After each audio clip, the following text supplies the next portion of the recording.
bas. Col du Grand Montet près de Chamonix. Nous sommes à 3300 mètres d'altitude. L'hélicoptère n'est pas là pour un sauvetage, il fait du cinéma. La scène est supposée se dérouler dans le Caucase. C'est là que le célèbre agent secret 007 doit sauver Sophie Marceau, la nouvelle James Bond girl. Il se passe à peu près 40 choses à la seconde.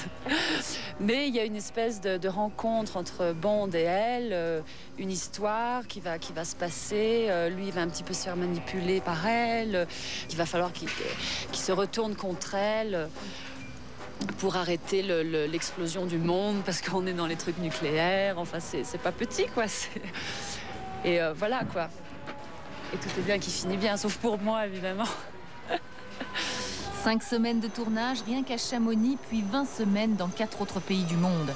Comme à chaque fois, la production voit les choses en grand. Un James Bond, c'est beaucoup d'argent, plus de 500 millions de francs. Pour ce dernier épisode, baptisé « Le monde ne suffit pas ». James Bond est joué pour la 3e fois par Pierce Brosnan, désormais rompu à l'exercice du surhomme. Il faut avoir les épaules larges pour être sur une estrade, à mimer le skieur émérite. J'ai l'air de descendre un sommet de 3000 mètres. En réalité, je n'ai même pas de ski au pied. Je sautille. C'est la comédie. James Bond vit dangereusement, les acteurs un peu moins. D'ailleurs, le tournage a été interrompu pendant la période critique des avalanches.